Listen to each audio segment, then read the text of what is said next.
अस्सलाम वालेकुम स्टूडेंट्स, उम्मीद करता हूँ आप खैरियत से होंगे। जी स्टूडेंट्स, इस वीडियो के अंदर हम 9th क्लास की जो कंप्यूटर की न्यू बुक है, जो नई बुक है 2027 की, मतलब जिसमें 9 चैप्टर्स हैं, नई बुक। बेटा इस वीडियो के अंदर हम इम्पोर्टेंट तरीन एमसीक्यूज़ करेंगे।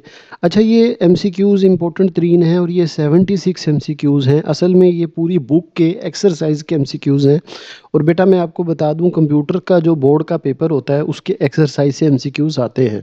तो अगर आपने ये एक्सरसाइज के यूनिट वाइज एमसीक्यूज़ हैं पहले किए हुए हैं, तो फिर आपके लिए वीडियो इंपॉर्टेंट है, क्योंकि इसमें हमने सिर्फ एमसीक्यूज़ गो थ्रू नहीं करने, कॉन्सेप्ट भी क्लियर करने हैं। इनसे मिलता जुलता कोई एमसीक्यूज़ आ गया, आपके कॉन्सेप्ट क्लियर होंगे। और इस वीडियो के बाद आपके शॉर्ट लॉन्ग के भी जो कॉन्सेप्ट है वो क्लियर होंगे। और एमसीक्यूज़ की तो प्रैक्टिस होगी ही होगी, क्योंकि हमें पता है भाई ये इंपॉर्टेंट एमसीक्यूज़ हैं, ये इंपॉर्टेंट तरीन एमसीक्यूज़ हैं, इनमें से एमसीक्यूज़ बोर्ड में आने हैं। तो बेटा एमसीक्यूज़ तो आपको आपके इस वीडियो के अंदर तैयार हो ही जाएंगे, लेकिन इसके साथ साथ आपके कॉन्सेप्ट भी क्लियर होंगे। वीडियो आप पूरी देखिएगा, आपके ये काम आएगी वीडियो इंशाल्लाह। तो चलिए जी, बगैर टाइम वेस्ट के शुरू करते हैं। यूनिट वाइज हैं सारी एक्सरसाइज की। अगर आप बुक पे एक्सरसाइज मार्क कर रहे हैं तो वो भी मार्क हो जाएगी, कॉन्सेप्ट भी क्लियर हो जाएगा। चलिए शुरू करते हैं। अच्छा, अब बेटा पहला हमारा एमसीक्यूज है, the primary function of a system is. किसी भी सिस्टम का बुनियादी मकसद होता है। अच्छा, कोई भी सिस्टम है उसका बुनियादी मकसद क्या होता है? To achieve a common goal, एक मुश्तरका मकसद हासिल करना। मिसाल के तौर पे अगर आप मोबाइल को ले लें, इसको एक सिस्टम मान लें। अब इसके मुख्तलिफ कंपोनेंट हैं, इनका कॉमन गोल क्या है? आपको कॉल करवा सके, आपको ऐप चला के दे सके। तो हर सिस्टम का इसी तरह कोई ना कोई कॉमन गोल, मुश्तरका मकसद होता है जिसको वो हासिल करता है। तो the primary function of a system is एक मुश्तरका मकसद हासिल करना, to achieve a common goal. इसके बाद बेटा सेकंड एमसीक्यू है हमारा, one of the fundamental concept of any system is. किसी भी सिस्टम के बुनियादी तस्वुरात में से है। तो ये है इट्स ऑब्जेक्टिव। मतलब अगर आप किसी भी सिस्टम को पढ़ रहे हैं तो सबसे पहले उसके बारे में आप क्या पढ़ेंगे कि इसका मकसद क्या है। भाई ये जो मोबाइल सिस्टम आपने बनाया है, इसका मकसद क्या है? एक फ़ैन का सिस्टम है, इसका मकसद क्या? हवा देना। एक लैपटॉप का क्या मकसद है? भाई मुझे सारी ऐप चला के देना। तो जब भी हम बेटा किसी भी सिस्टम के बुनियादी तस्वुरात की बात करते हैं, बेसिक कॉन्सेप्ट की बात करते हैं, तो उसकी बे ऑब्जेक्टिव की बात करते हैं कि उसका मकसद क्या है। इसके बाद है N example of simple system. अच्छा देखें, सिंपल सिस्टम, इंसानी जिस्म एक सिस्टम है, कंप्यूटर नेटवर्क भी एक सिस्टम है और इंटरनेट भी एक सिस्टम है। लेकिन ये तीनों बहुत बड़े कॉम्प्लेक्स और मुश्किल सिस्टम है। लेकिन अगर वो जो थर्मोस्टेट जो होता है, जो इन टेम्परेचर को रेगुलेट करता है, बैलेंस करता है दर्जा हरारत को, जैसे एसी में थर्मोस्टेट लगा होता है, छोटा सा सिस्टम होता है, एक सादा सा सिंपल सा सिस्टम होता है। ठीक है। इसके बाद नेक्स्ट है जी, the basic concept of system are. System के बुनियादी कंपोनेंट ऑफ सिस्टम, सिस्टम के बुनियादी अज्जा कौन से होते हैं? तो बेटा ऑब्जेक्टिव कंपोनेंट, इन्वायरमेंट, कम्युनिकेशन, यही इसके बेसिक कंपोनेंट है कि एक सिस्टम है, उसका कोई ना कोई मकसद हो, उसके कोई ना कोई कंपोनेंट हो, फिर उसका कोई इन्वायरमेंट होता है और वो कम्युनिकेट भी कर सकता हो। जैसे मोबाइल है, उसके डिफरेंट ऑब्जेक्ट एक दूसरे से कम्युनिकेट भी कर सके। इसके बाद नेक्स्ट है जी, which of the following describe the von Neumann architecture's main characteristics. इनमें से कौन सा वॉन न्यूमन आर्किटेक्चर बुनियादी खसूसियत बयान करता है? अच्छा बेटा, वॉन न्यूमन आर्किटेक्चर भला है क्या? ये ना, ये है तो इसका आंसर सी वाला, कि single memory store for both program and instructions. इसका अब सिंपल सा मतलब मैं आपको बताऊं क्या है। देखें, आप ये लैपटॉप चला रहे हैं या आप मोबाइल चला रहे हैं, आपके सामने है ना, ठीक है। अब ये मोबाइल आप जो चला रहे हो ना, कभी एक दौर होता था कंप्यूटर में, आपको पता है, जब ये मोबाइल में आप चीज़ चला रहे हो, जैसे मेरी वीडियो ये चल रही है, इस वक्त आप दो चीज़ें इकट्ठी चला रहे हो। एक मेरी वीडियो, दूसरा वो ऐप जिसमें ये वीडियो चल रही है, चाहे यूट्यूब की ऐप है या कोई मीडिया प्लेयर है। यानी दो चीज़ें आपके मोबाइल में इकट्ठी रन हो रही हैं, एक मेरी ये वीडियो और एक वो ऐप जिसके ज़रिए ये वीडियो देख रहे हो। और कोई भी सिस्टम यूज़ करते हैं उसमें दो चीज़ें होती हैं, एक वो ऐप, वो प्रोग्राम जो उसको चलाता है, और एक वो काम जो और होता है। मसला अगर आप कैमरे से तस्वीर ले रहे हो तो एक वो डाटा है जो कैमरे से पिक्चर आ रही है, और एक कैमरा है। तो बेटा जो पुराने कंप्यूटर होते थे उनमें होता ये था कि डाटा और मेमोरी, ये अलग अलग चीज़ होती थी।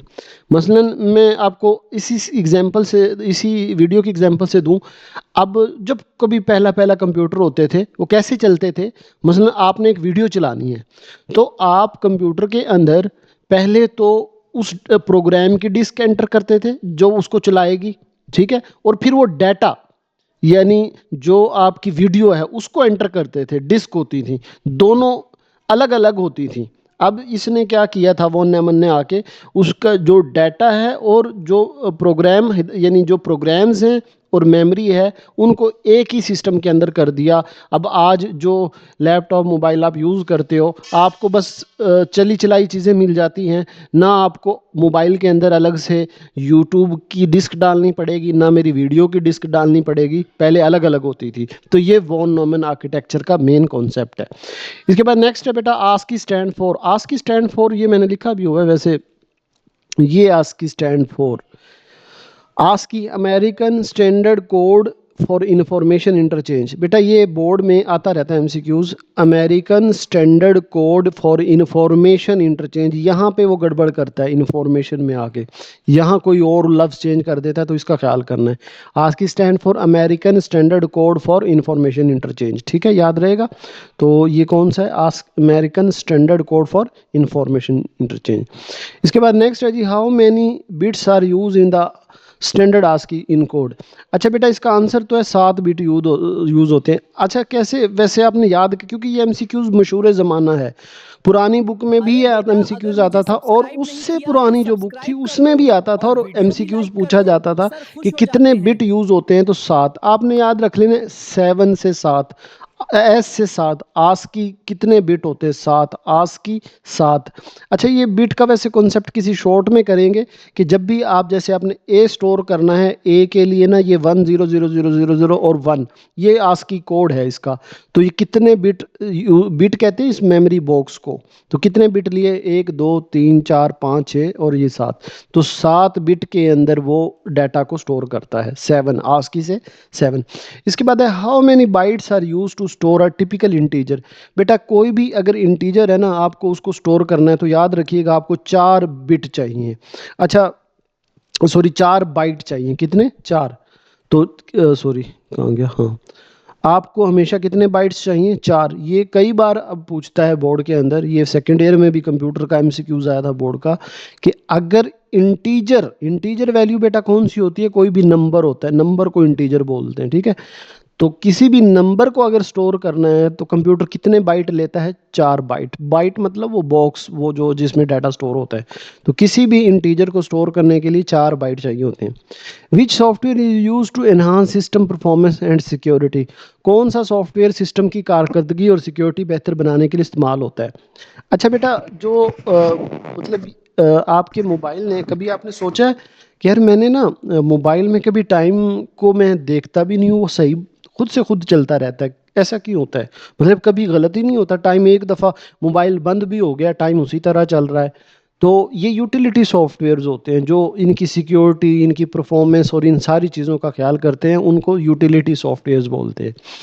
इसके बाद है which of the following is an example of application software. बेटा आपने शॉर्ट और लॉन्ग में पढ़ा होगा, दो तरह के ही आपके सॉफ्टवेयर होते हैं मोबाइल या लैपटॉप के अंदर। एक वो होते हैं जो आपकी ऐप्स होती हैं, उनको एप्लीकेशन सॉफ्टवेयर बोलते हैं, और एक आपके सिस्टम का पूरे, जैसे एंड्रॉयड का या गूगल का, इसका गूगल का या फिर विंडोज़, ये सिस्टम सॉफ्टवेयर होते हैं। एप्लीकेशन होती हैं जो ऐप होती हैं।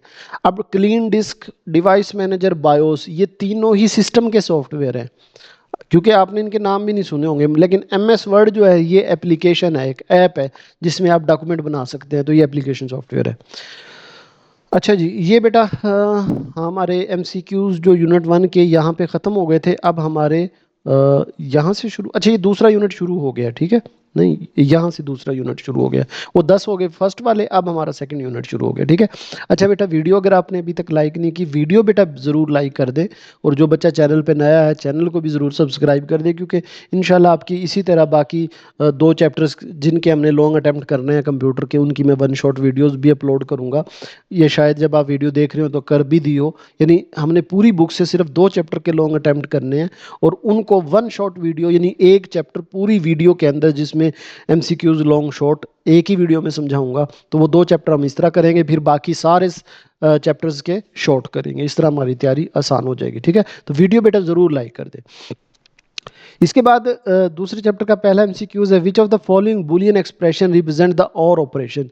अच्छा बेटा, ये अभी याद रख लें, मतलब ये एमसीक्यूज आता रहता है। और जो होता है ना ये प्लस होता है, और एंड जो होता है ये डॉट मल्टीप्लाई होता है। ठीक है। एंड मल्टीप्लाई होता है और प्लस होता है। ठीक है। इसके बाद what is the dual of Boolean expression. अच्छा बेटा, डुअल सिंपल है, अगर ये डॉट है इसको आप इसका जो गेट है, यानी ये बूलियन एक्सप्रेशन है, इसका गेट उल्टा दो, यानी डॉट का उलट होता है, प्लस डॉट की जगह प्लस कर दो, तो इसको हम डुअल बोलते हैं। ठीक है। ये जैसे अब ये ना, किसी भी चीज़ का अगर डुअल होगा, ये इस तरह कहाँ गया, ये पड़ा हुआ है, तो जब हम डॉट को हम इसको प्लस कर दें तो इसको हम डुअल बोलते हैं। ठीक। तो डॉट को प्लस कर दो, ये उसी चीज़ को सेम टू सेम चीज़ को प्लस करना है हमने, ये बाकी सेम चीज़ रखनी है, तो इसको हम डुअल बोलते हैं। इसके बाद है which logic gate output true only if both input are true. अच्छा बेटा, एंड गेट की ये प्रॉपर्टी बता रहा है। एंड गेट इस तरह का गेट होता है। गेट का आपका थोड़ा बहुत कॉन्सेप्ट अगर है, देखें, ये गेट का कॉन्सेप्ट होता है कि गेट में ना हम 2 इनपुट देते हैं। ठीक है। अगर दोनों इनपुट 1 आ रही हों तो हमें 1 मिलेगा।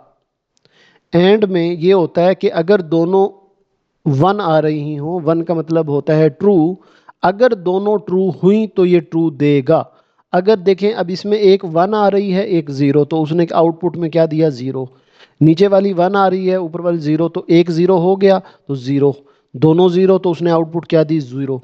ये एंड गेट है। एंड गेट कहता है अगर आप मुझे दोनों 1 दोगे, दोनों ट्रू दोगे, तभी मैं ट्रू दूंगा, अदरवाइज फॉल्स दूंगा, यानी 0 दूंगा। तो एंड गेट सिर्फ इस सूरत में दुरुस्त या ट्रू देता है जब दोनों इनपुट ट्रू हो या 1 हो। ठीक है। तो एंड गेट की बात है ये। अच्छा, मेरा ना एक एकदम पढ़ा ना, तो ये पढ़ा साला कौन साला। ठीक है। अच्छा चलें आगे। What is the decimal equivalent of the binary number. अच्छा, बाइनरी नंबर का ना, अब ये कन्वर्जन होती है, जाहिर आपको आनी चाहिए लंबी, लेकिन इसका बड़ा एक शॉर्टकट तरीका है। ये देखें, जब भी आपको कोई ना डेसिमल बाइनरी दिया हो ना, और उसका डेसिमल फाइंड करना हो, मसलन अब ये बाइनरी दिया है 1101। ठीक है। आपने एक नंबर बेटा याद रखना है, क्या, इसकी वैल्यू है 1, इसकी वैल्यू होती है 1, ये नीचे लिखा 1, 1248। राइट साइड से शुरू करें, और ये बड़ा मतलब आपके बहुत काम आएगा। राइट साइड से मतलब कोई भी नंबर दिया हुआ आपको 110 101, कुछ भी, तो राइट साइड से उनके ऊपर लिख लें 1248, जैसे इसने लिखा है 1248। ठीक है। अब 0 की मैं बताता हूँ, 1248 किया। अब उसने कहा है इसको कि इसकी हमें वो बताएं जो है डेसिमल, तो जो जो 1 है ना उनको जमा कर दें। मसलन ये 1, ये भी 1 और ये भी 1। अब कौन कौन से डिजिट जमा होंगे, एक ये वाला, एक ये वाला और एक ये वाला, 0 को जमा नहीं करना। अब इनके ऊपर देखो कौन कौन से नंबर हैं, 8 और 4 12 और 1 13। ठीक है। आपको बेटा ये बात समझ आई है। मिसाल के तौर पे मैं इनको ना नंबर्स को चेंज करता हूँ। लेट से ये हमारे पास हैं, मैं इसको ज़रा बड़ा करता हूँ, ये आपके ना बड़े काम आएगी, इसलिए मैं इस पर टाइम ज़रा लगा दूँ। आपके पास ये है 1001, इसको करें भाई। ठीक है। इसी रूल के मुताबिक इसको चेंज करें, तो हमने क्या लिखना था, 1, इसके ऊपर 2, 4 और 8। ठीक है। 1 2 4 8। अब ये नंबर क्या है, असल में 2 की पावर है, 2 की पावर 0, 2 की पावर 1, 2 की पावर, अब पावर को छोड़ दे, बस ये याद रख रहे हैं 1 2 4 8। अब इसका डेसिमल करना है, तो मुझे बताओ कौन कौन से जमा होंगे, एक ये वाला जमा होगा और एक ये 0 वाले जमा नहीं होंगे। तो 8 और 1 9। अब इसकी क्या आएगी बाइनरी डेसिमल, 9 आएगी। ठीक है। तो इस तरह आप ये शॉर्टकट फाइंड करें तो वो बहुत आसान हो जाता है। अब यहाँ डायरेक्ट देखिए कि 1 2 4 8 है, तो 4 और 8 12 और 1 13, इस तरह करके ये 13 इसका आंसर आ जाएगा। आगे भी आपके काम आता रहेगा। What is the first step in the system process of trouble shooting? अच्छा, कोई भी तकनीकी मसाइल हल करने के सिस्टम में पहला मरला क्या होता है? भाई सबसे पहला मरला ये है कि आप प्रॉब्लम को, मसले को आइडेंटिफाई करें कि कोई भी सिस्टम है तो उसमें मसला है क्या, तो आइडेंटिफाई प्रॉब्लम। इसके बाद है which is effective troubleshooting, why is effective troubleshooting important for maintaining system? System की देखभाल के लिए मौसर मसाइल हल करने की अहमियत क्यों है? देखिए हम क्यों ज़रूरी है हमें अच्छे तरीके से इफेक्टिवली ट्रबल शूटिंग करनी चाहिए? क्योंकि it ensure system operate smoothly and effectively. हमें उसकी ट्रबल सिस्टम की देखभाल के लिए मौसर मसाइल हल करने की अहमियत इसलिए है ताकि जो सिस्टम हमारा है, चाहे वो कोई भी है, वो स्मूथली काम करता रहे, अपनी कारकर्दगी उसकी यकीनी हो जाए। ठीक है। इसके बाद नेक्स्ट है जी, which step involve coming up with the theory about what might be causing a problem? कौन सा एक नज़रिया बनाने से मुतल्लिक है जो मसले की वजह हो सकता है? तो establish a theory of probable cause, मुमकिना वजह का नज़रिया कायम करें। यानी कौन सा एक नज़रिया बनाने से मुतल्लिक जो मसले की वजह हो सकती है, हम क्या करते हैं? तो हम एक थ्योरी इस्टेब्लिश करते हैं प्रॉब्लम कॉज की। इसके बाद बेटा नेक्स्ट है, after implementing a solution what is the next step in the trouble shooting process? हल जब हम कर लेते हैं तो मसाइल हल करने के अमल में अगला मरला क्या होता है? देखिए बेटा, हमने हल कर लिया, कोई भी मसला था हमने उसको हल कर लिया, तो अब हम क्या करेंगे भाई? Definitely verify full system functionality. जब हम कोई भी मसला आया था, हमने मसले को हल कर लिया, अब हम चेक करेंगे कि जो मेरा सिस्टम है अब वो फॉल है कि नहीं है, काम कर रहा है कि नहीं, वो फंक्शन सही कर रहा है कि नहीं, तो वेरीफाई करेंगे फुल फंक्शनैलिटी। ठीक है। इसके बाद है, why is troubleshooting important in computing system? Computing system में मसला हल करने की अहमियत क्यों है? देखें, it helps keep system running smoothly. ये उसी तरह का है जो पहले था, it helps keep system running smoothly and securely. मसला हल करने की अहमियत ये है, हम क्यों मसले में, कंप्यूटर सिस्टम में मसले के हल की बात करते हैं कि भाई हमें जब भी कंप्यूटिंग सिस्टम से वास्ता पड़ता है तो हमारे सामने बहुत से प्रॉब्लम्स आते हैं, तो हम उसके मसले की हल की बात करते हैं, उसको इम्पोर्टेंट समझते हैं। क्यों? It helps keep system running smoothly and securely. ये सिस्टम को बेहतर और महफूज रखने में मदद करता है। ये ले जी, हमारे दूसरा चैप्टर बेटा ख़त्म हो गया है। अब हम चलते हैं अपने तीसरे चैप्टर की तरफ। पहला एमसीक्यूज है बेटा तीसरे चैप्टर का, the main the primary objective of computer network is. Computer network का बुनियादी मकसद क्या होता है? अच्छा, आप बड़ा, आज आपको एक बड़ी नई बात बताता हूँ। इसका मतलब वैसे होता है कि enable resource sharing and data communication. आपको ये वैसे भी आपके काम आएगा शॉर्ट लॉन्ग में। आप कब अपने नेट का पैकेज करते हैं? ठीक है, जब आपको कोई वीडियो देखनी हो, कोई मैसेज देख करना हो, कोई व्हाट्सएप पे कॉल करनी है, यूट्यूब देखनी है, सब असल में आप रिसोर्स शेयर कर रहे हैं। रिसोर्स शेयर का मतलब क्या है? मिसाल के तौर पे आप यूट्यूब पे मेरी वीडियो देख रहे हैं ना, ये वीडियो यूट्यूब की है, उसका रिसोर्स है, वो आप उसके साथ शेयर कर रहे हो। ठीक है, तो हमें नेटवर्क की ज़रूरत पड़ेगी।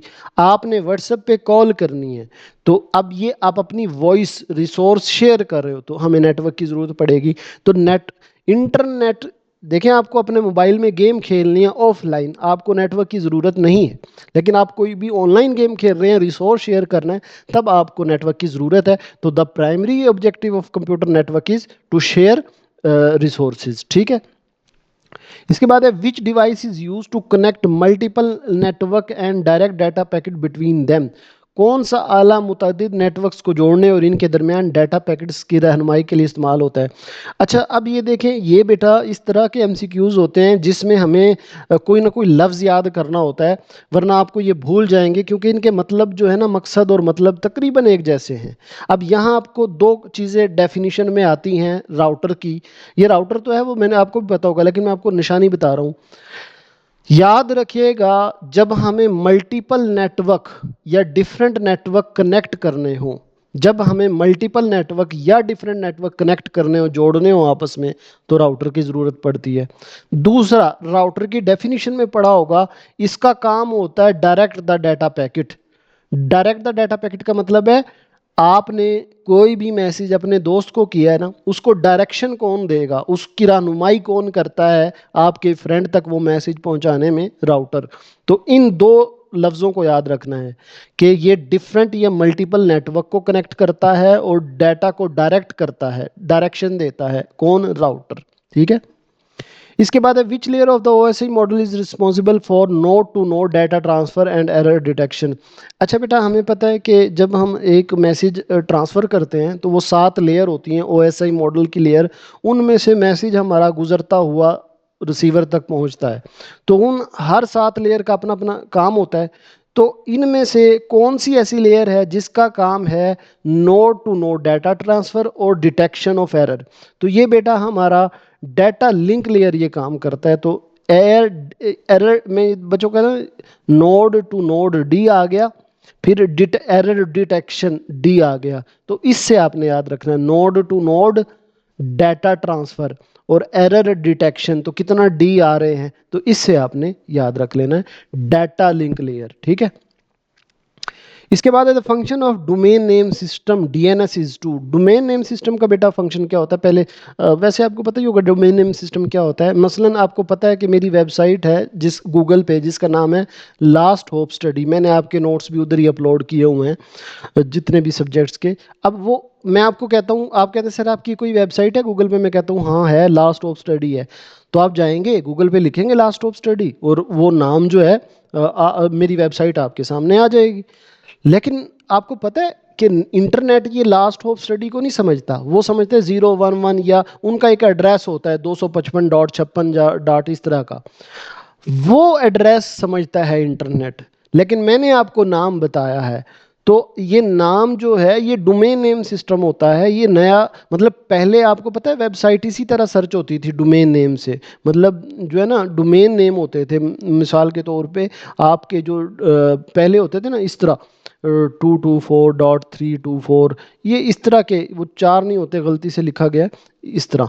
ये अब लेट से ये मेरी वेबसाइट का एड्रेस है और अभी भी ऐसे ही होता है। ठीक है, अभी भी ऐसे ही होता है। इसी तरह मेरी वेबसाइट का भी एड्रेस इसी तरह का होगा। लेकिन क्योंकि हम इसको, मैं आपको कहूँ भाई 22.3432.441 पे चले जाओ, आप कहेंगे सर ये क्या मजाक है, हमें तो भूल गया। तो इस भूलने की वजह से एक नया सिस्टम इजाद हुआ था डीएनएस। इसको डोमेन बोलते हैं। ये एड्रेस होता है किसी वेबसाइट का, इसको डोमेन बोलते हैं। तो इस डोमेन को कोई नेम देने का सिस्टम इजाद हुआ। उसमें हुआ ये कि बैकएंड पे यही रहेगी चीज़, फ्रंट एंड पे इसका कोई नाम दे दिया जैसे लास्ट ऑफ स्टडी। तो अब हमें लास्ट ऑफ स्टडी ज़रूरत पड़ती है, लेकिन इंटरनेट उसको कन्वर्ट करके इसी के ज़रिए ही हैंडल करता है। बेटे बात समझ आ गई? The function of domain system is to, इसका क्या फंक्शन है? Translate domain name to IP address. ये आईपी एड्रेस है। ठीक है, ये क्या है? आईपी एड्रेस है। तो जो मेरा नाम था लास्ट होप स्टडी, उसको कन्वर्ट करता है उसके आईपी एड्रेस में। ये काम है डोमेन नेम सिस्टम का। ठीक है, तो आईपी एड्रेस। इसके बाद है which method of data transmission uses a dedicated communication path. अच्छा, डेडिकेटेड कम्युनिकेशन पाथ बेटा क्या होता है? मिसाल के तौर पे आप और ये वीडियो देख रहे हैं यूट्यूब पे, इस टाइम शायद सैकड़ों बच्चे मेरी वीडियो देख रहे हो। अल्हम्दुलिल्लाह, जब पेपर होते हैं, जब आप 8 के बच्चे थे, 1-1 लाख बच्चा मेरी वीडियो देख रहा होता था और एक ही टाइम पे वीडियो देख रहा होता। अब ये होगी, ये अब एक वीडियो आ रही है एक पाथ से, हर बच्चा वीडियो उसी पाथ से देख रहा है। लेकिन जब आप टेलीफोन करते हैं घर, अभी तो वो ख़त्म हो गए हैं, टेलीफोन ही तार वाला जो फ़ोन होता है टेलीफोन, उसमें जो केबल होती है वहां से सिर्फ आपका और रिसीवर का डाटा जाता है और किसी का नहीं जाता। ठीक है, उसको हम डेडिकेटेड ट्रांसमिशन लाइन कहते हैं। ठीक है, तो डाटा की तरसील का कौन सा तरीका, एक मखसूस मवासिलाती रास्ता, उसको सर्किट स्विचिंग बोलते हैं। यानी एक ही सर्किट के अंदर से आपका डाटा जा रहा है। Which method of data transmission use a dedicated communication? Circuit switching. ठीक है, क्या होता है? Circuit switching. अब इसके बाद बेटा नेक्स्ट है विच protocol is used for a reliable data transfer in the TCP IP model. बेटा टीसीपी आईपी मॉडल में जो रिलायबल डाटा ट्रांसफर है वो टीसीपी है, टीसीपी। ठीक है, the main purpose of firewall in network security is to. अच्छा बेटा, फायरवॉल शायद आपको साल डेढ़ पहले याद हो कि गवर्नमेंट ने फायरवॉल लगा दी है और वो नेट स्लो हो गया था। अब फायरवॉल एक्चुअली क्या होता है, देखें आप मेरी वीडियो देख रहे हो ना, ये वीडियो पता है कहाँ से आ रही है? यूट्यूब से आ रही है ये वीडियो, ठीक है। कहाँ से आ रही है? यूट्यूब से आ रही है। अब पूरे पाकिस्तान में मुख्तलिफ वेबसाइट से डाटा आ रहा है, ट्रैफिक आ रही है उसकी, ठीक है। अब गवर्नमेंट गार्ड खड़ा कर दे, आप कभी बैंक में जाते हैं, ठीक है, उसमें गार्ड खड़ा होता है, वो चेक करता है कि कौन अंदर जा रहा है और कौन, वो चेक करता है ना, वही फायर वॉल बोलते हैं। यानी इंटरनेट पे भी उसी तरह का गार्ड खड़ा किया जा सकता है किसी भी इलाके, किसी भी मुल्क में, यानी जो चेक करे डाटा ट्रैफिक को कि कौन सा डाटा इस मुल्क में आ रहा है। यही वजह होती है कि कोई ना कोई वेबसाइट बंद होती हैं, क्योंकि हमारा जो रूल है पाकिस्तान का, उन वेबसाइट को, उन वीडियोस को, उन डाटा को अंदर नहीं आने दे रहा होता। तो वो फायरवॉल होता है। The main purpose of firewall in network security is to, क्या है बेटा इसका? Monitor and control network traffic. Network traffic वो कंट्रोल करता है, ठीक है। Which network topology connect all devices to central hub. बेटा सेंट्रल हब का जब भी नाम आए ना, मरकजी हब या हब का नाम आए, तो ये याद रखना है आपने स्टार टोपोलॉजी की है। स्टार में क्या होता है कि सेंटर में एक हब होती है और बाकी डिवाइसेस उससे जुड़े होते हैं। एक मेन डिवाइस होता है जिसको हब बोलते हैं, ये स्टार टोपोलॉजी होती है, ठीक है। इसके बाद है विच इज़ अ की benefit of using computer network in business. कारोबार में कंप्यूटर नेटवर्क्स का अहम फ़ायदा क्या है? तो भाई हमें पहले भी पढ़ के आए हैं कि भाई कंप्यूटर नेटवर्क का मकसद ही रिसोर्स को शेयर करना होता है, ठीक है। इसके बाद है which of the following best define computational thinking. मंजिल में से कौन से कंप्यूटेशनल थिंकिंग की बेहतरीन तारीफ कौन सी है इनमें? तो ये बेटा कंप्यूटेशनल थिंकिंग की है। अच्छा, ये पूरी डेफिनेशन है बड़ी, ऐसा लग रहा है कि मतलब ये नहीं आएगी, लेकिन बड़े स्टेटमेंट वाले भी एमसीक्यूज आ जाते हैं बोर्ड के पेपर में। तो अब problem solving approach that employ systematic algorithm and logical thinking, ठीक है। इसके बाद है why is problem decomposition important in computational thinking. Computational thinking में मसले की तकसीम क्यों अहम है? अच्छा बेटा, हम मतलब डीकम्पोजिशन एक टेक्निक है किसी भी मसले को हल करने के लिए, और ये स्टूडेंट के लिए तो मैं कहता हूँ बहुत इंपॉर्टेंट है, जिसको मैं टारगेट पेज जैसे आपके लिए कर रहा होता हूँ अपलोड, कि पहले अगर आपने उर्दू का करना है, इंग्लिश का करना है, तो भाई पहले आप उसकी 2 समरियाँ कर लो, वो 2 ही आनी है, फिर लेटर करो, फिर यानी एक बड़े प्रॉब्लम को आप छोटे प्रॉब्लम में डिवाइड करते हो और फिर उसको करते हो। इस टेक्निक को डीकम्पोजिशन कहते हैं। ये अहम क्यों है भाई? इससे फ़ायदा ये हो जाता है कि एक तो ये है कि ब्रेक डाउन करने से वो सिंप्लीफाई हो जाता है, आसान हो जाएगा, और दूसरा वो एक मैनेजेबल पार्ट होंगे। ये मसाइल को छोटे ज़्यादा मुनज़्ज़म हिस्सों में तकसीम करके आसान बना देता है, हमारे लिए काम आसान हो जाता है, इसलिए हम डीकम्पोजिशन करते हैं। इसके बाद है पैटर्न रिकग्निशन इन्वॉल्व। नमूने की शनाख्त में क्या शामिल है? अच्छा बेटा, जो पैटर्न रिकग्निशन का मतलब है कि सिमिलरिटी फाइंड करना, एक जैसी चीज़ फाइंड करना। मिसाल के तौर पे मैंने ये अब ये एमसीक्यूज़ बनाए हैं, आपका क्या ख्याल है कि ये मैंने बॉक्स मतलब 76 एमसीक्यूज़ हैं, ये 76, मैंने हर एमसीक्यूज़ के लिए ये डब्बे ड्रॉ किए होंगे, हर एक के लिए लाइन नहीं भाई, मैंने एक बना दिया और हर एमसीक्यूज़ के लिए ये ही पेज यूज़ कर रहा हूँ, ठीक है। अब ये मैंने पैटर्न रिकग्नाइज किया है कि क्योंकि भाई ये एक जैसी सिमिलरिटी है ना, कि उसकी स्टेटमेंट होगी, 4 उसके ऑप्शन होंगे, ये हर एमसीक्यूज में ऐसे ही है। तो मैंने ये पैटर्न रिकग्नाइज कर लिया।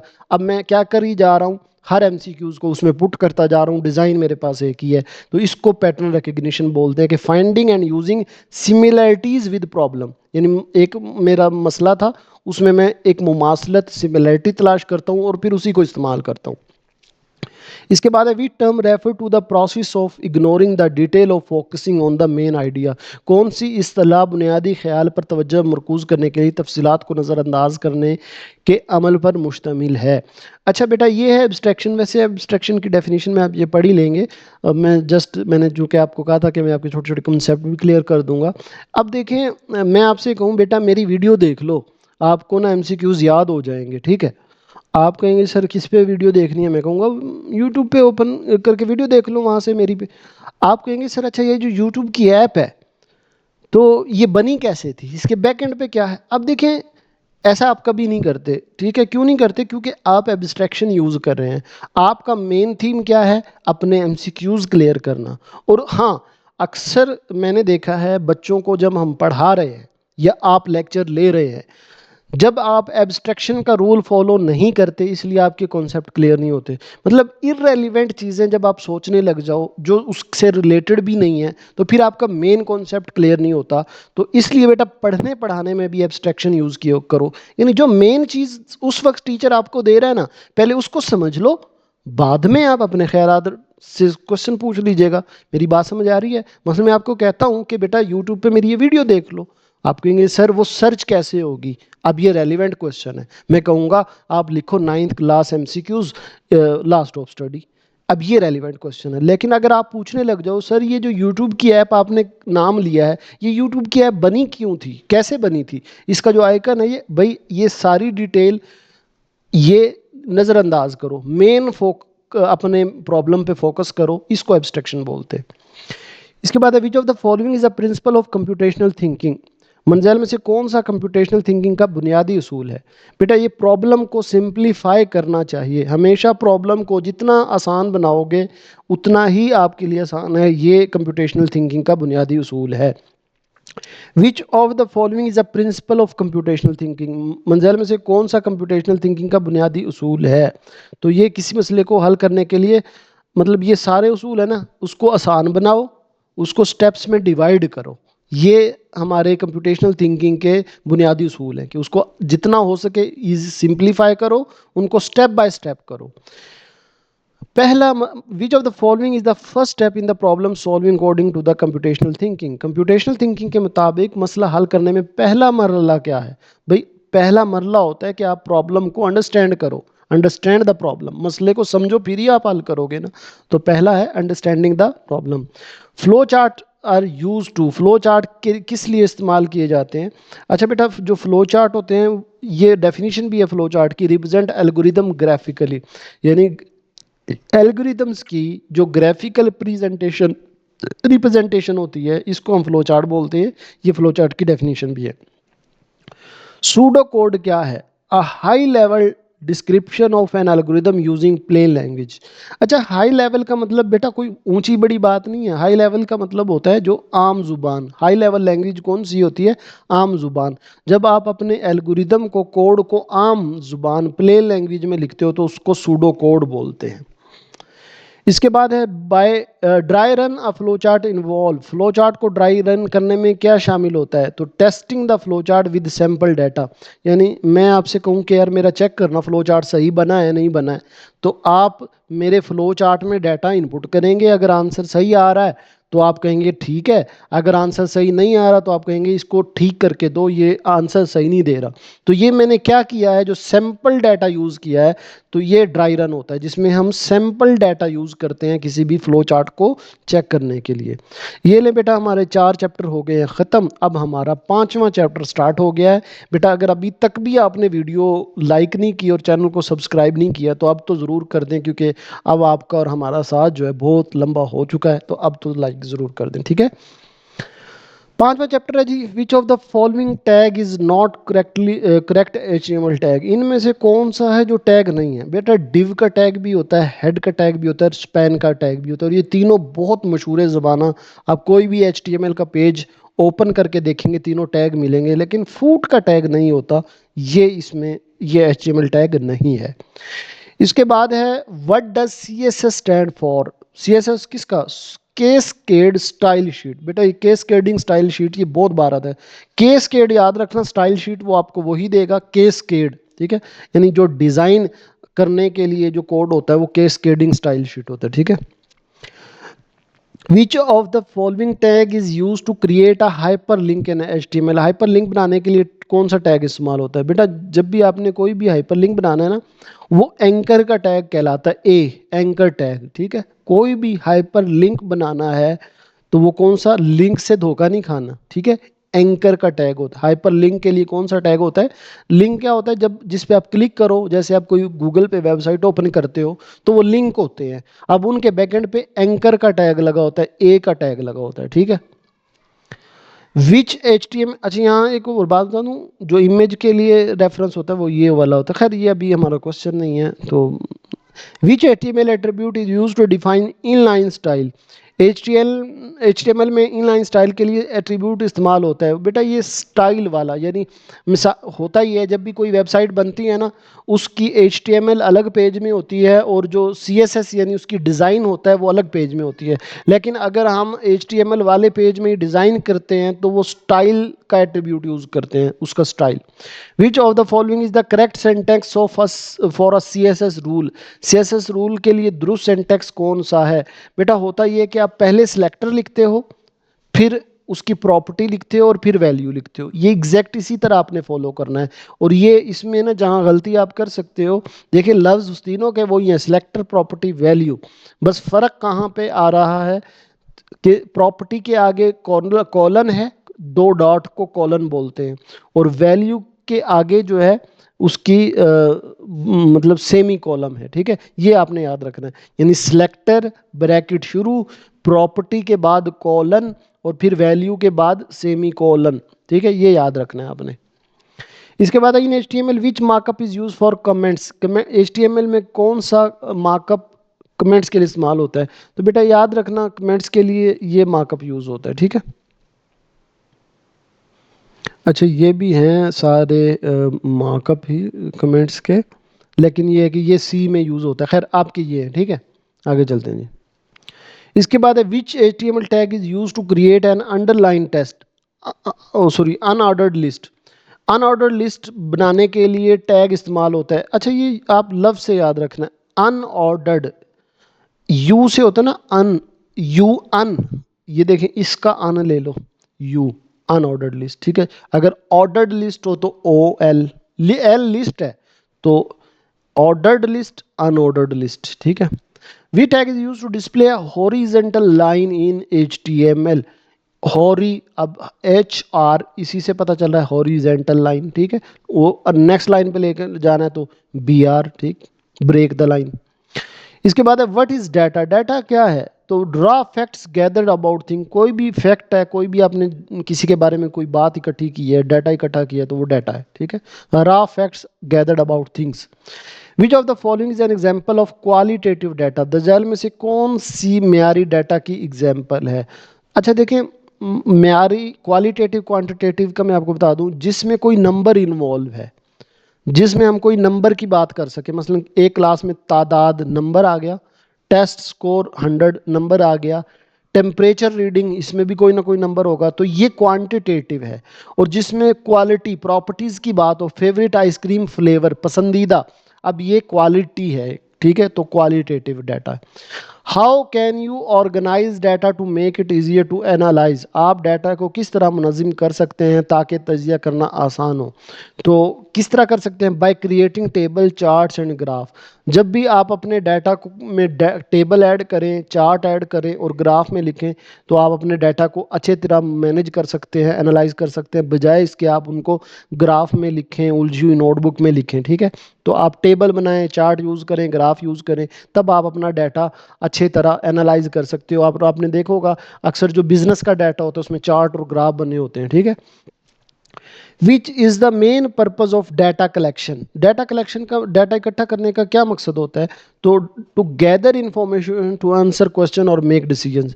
हम डाटा क्यों इकट्ठा करते हैं? आपको पता है जब आपकी ये कंपनियां बिल बना रही होती हैं, या आज आज एक दौर होता था ना, बिल, पैसे, आप कोई भी दुकान से चीज़ लेने गए, वो आपसे पैसे लेते थे, चीज़ दे देते थे।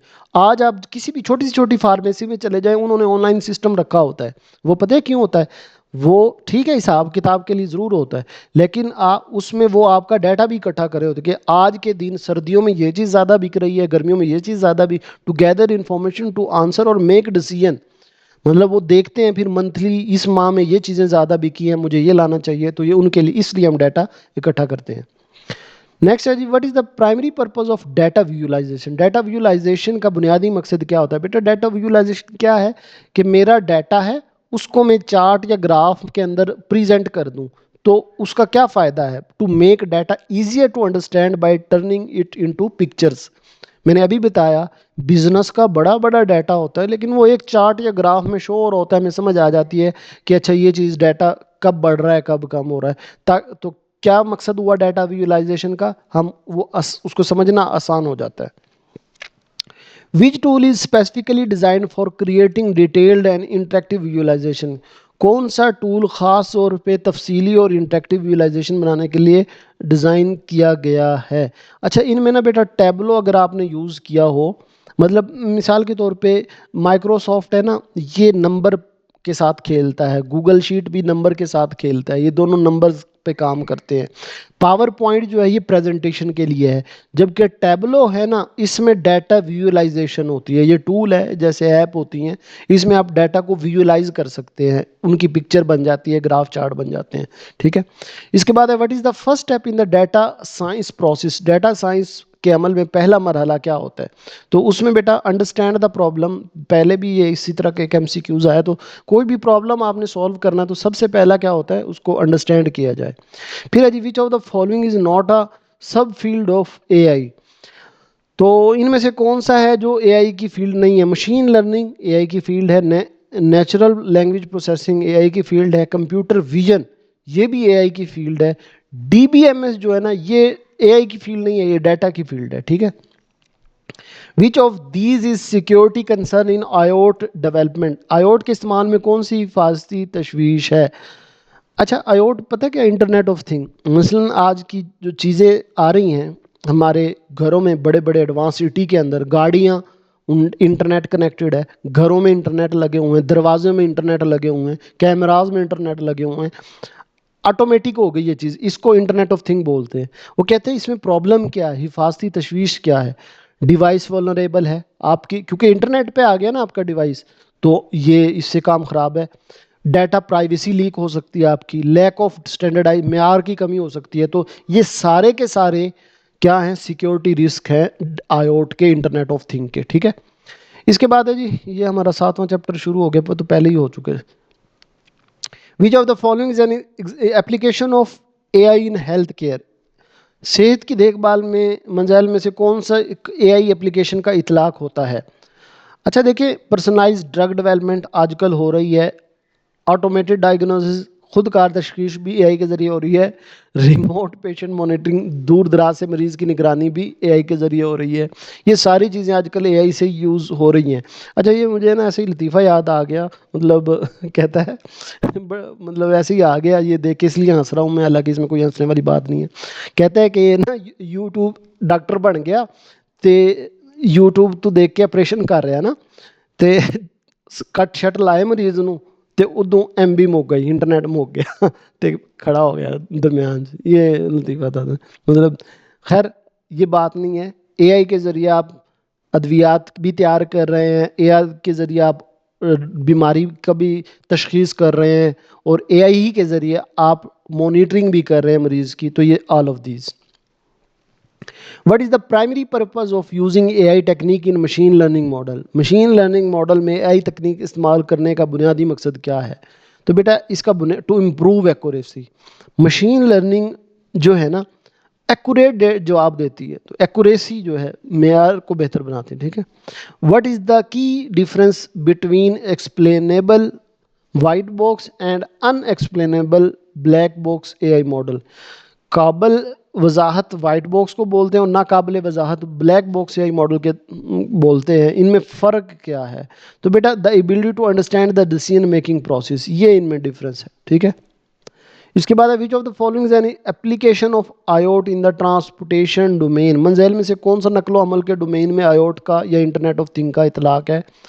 स्मार्ट ट्रैफिक मैनेजमेंट ये भी एआई की एप्लीकेशन है, व्हीकल टू व्हीकल कम्युनिकेशन ये भी एआई की एप्लीकेशन है, और मेंटेनेंस ऑफ व्हीकल ये भी एआई की एप्लीकेशन। यानी हम एआई के ज़रिए ट्रांसपोर्टेशन में, गाड़ियों में ये तीनों काम ही कर रहे हैं, तो ऑल ऑफ द अबव। इसके बाद है why is it important to use computer safely and responsibly, computer को महफूज तरीके से और ज़िम्मेदारी से इस्तेमाल करना क्यों ज़रूरी है। तो भाई इसलिए ज़रूरी है to protect our personal information and make voice choice about hardware and software. हमें कंप्यूटर का क्यों पता होना चाहिए, ताकि हम अपनी, एक तो यह है कि हमारा जो पर्सनल डाटा और इन्फॉर्मेशन है उसकी हिफाजत कर सके, और जब भी हम कोई नया हार्डवेयर, कंप्यूटर, सॉफ्टवेयर, मोबाइल लें तो हमें उनकी हार्डवेयर और सॉफ्टवेयर के बारे में पता हो।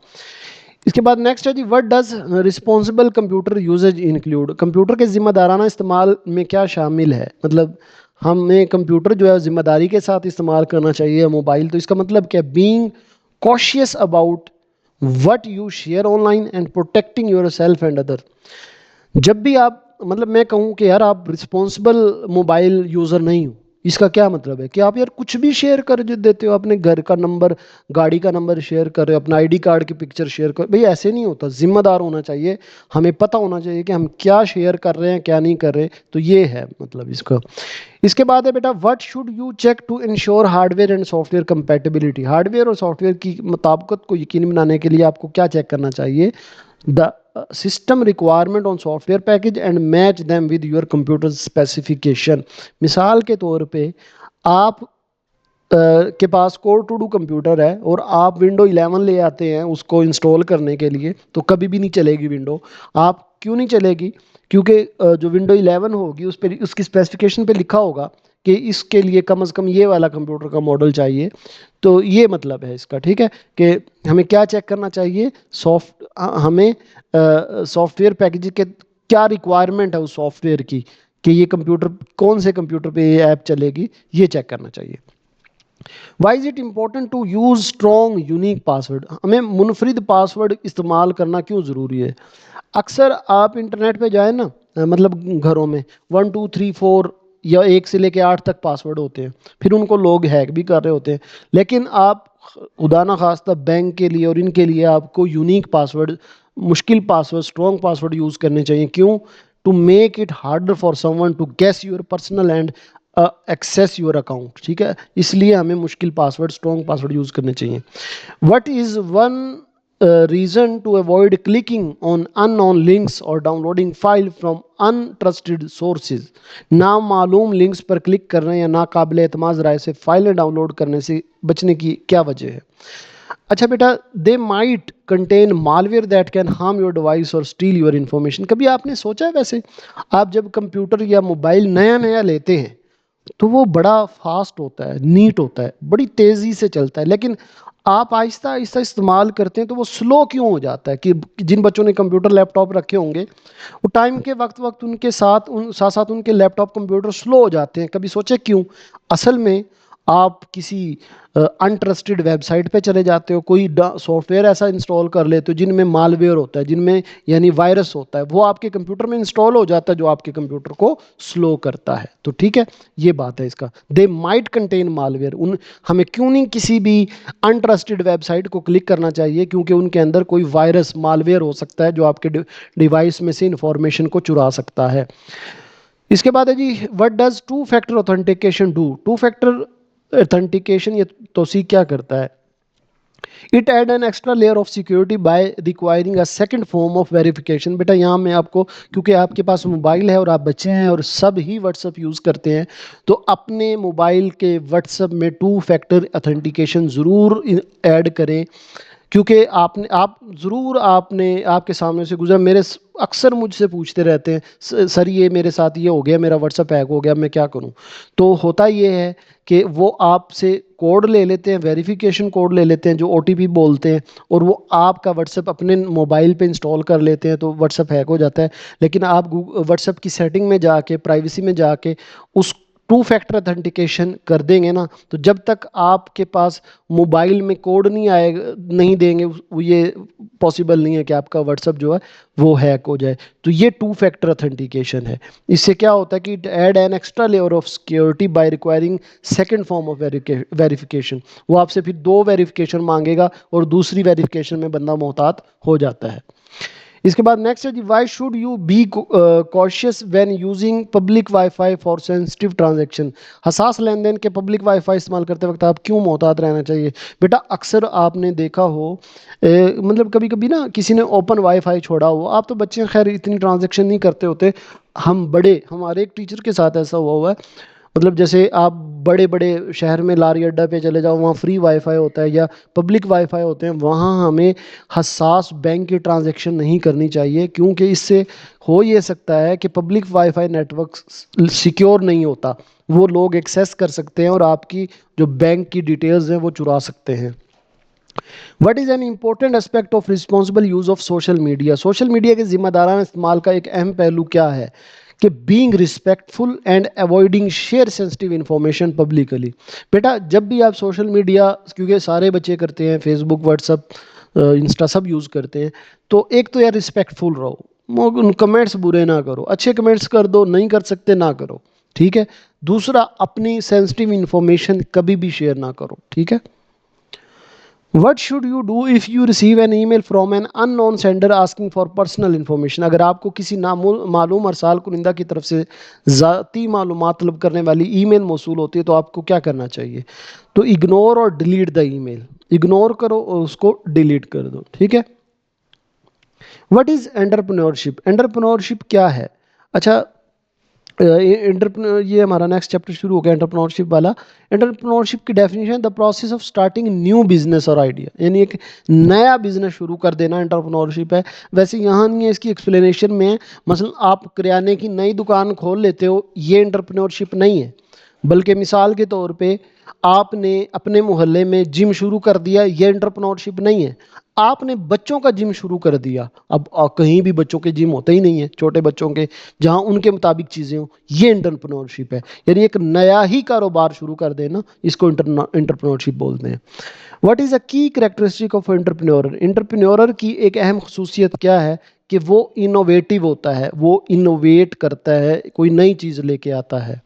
N example of a digital technology use by modern entrepreneurs is, जदीद एंटरप्रेन्योर के जरिए इस्तेमाल होने वाली डिजिटल टेक्नोलॉजी की मिसाल दे तो मोबाइल ऐप हैं, आजकल नई नई ऐप्स आ रही हैं, तो ये एंटरप्रेन्योरशिप की ही एग्जाम्पल है।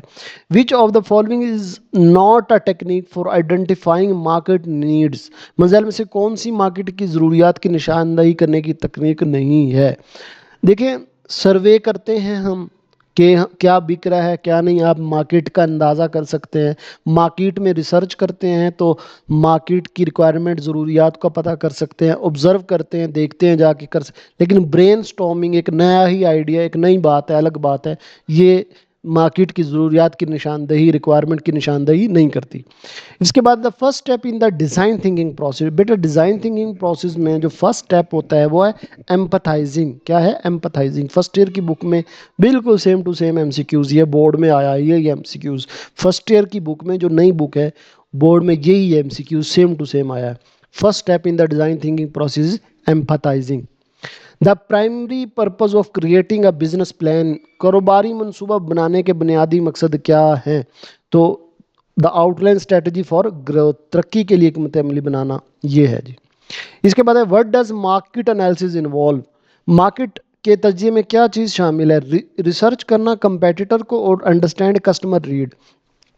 बेटा जब भी हम मार्केट की नल तजिया कर रहे होते हैं, मिसाल के तौर पे आप कोई नया कारोबार शुरू करते हैं तो पहला स्टेप उससे ये है कि आप मार्केट का तजिया कर लें, अपनी मार्केट का एनालिसिस कर लें। तो इसका मतलब क्या है मार्केट को एनालाइज करना? इसका मतलब है कि आप अपने कंपेटिटर को देखो, यानी जिनकी, मतलब आप एक होटल खोलना चाह रहे हो बड़ा, तो दूसरे जो होटल्स हैं उनको देखो कि वो क्या बेच रहे हैं, क्या नहीं बेच रहे, रेट क्या है, ताकि आपको कस्टमर की ज़रूरियात का पता चल सके। इसके बाद है विच सस्टेनेबल डेवलपमेंट गोल, यानी SDD focus on affordable and clean energy. कौन सा सस्टेनेबल डेवलपमेंट हदफ सस्ती और सफाई साफ तवानाई पर तवज्जो मरकूज करता है? तो ये याद रखना है, 7 वाला है, एस से ही याद रखना है, ठीक है। तो SDG 7 से याद रखना है। तो ये बेटा हमारी बुक के, पूरी बुक के एमसीक्यूज थे। उम्मीद है आपके कॉन्सेप्ट भी क्लियर हुए होंगे और कंप्यूटर के आपके एमसीक्यूज तो तैयार हो ही गए हैं इंशाल्लाह। अब बेटा एडिशनल एमसीक्यूज की एक वीडियो बनेगी इसी तरह की, और आपके 100% एमसीक्यूज उस वीडियो में से और इसमें से आएंगे। अभी भी 10 एमसीक्यूज बोर्ड में होते हैं, अच्छे खासे एमसीक्यूज आपके इसमें से आएंगे और फिर एक एडिशनल एमसीक्यूज की आएंगे। तो बेटा कमेंट में जल्दी करें, बताएं मज़ा आया कि नहीं आया, और एडिशनल एमसीक्यूज का कमेंट करें। अपना बहुत सारा ख्याल रखिएगा। अल्लाह हाफिज़।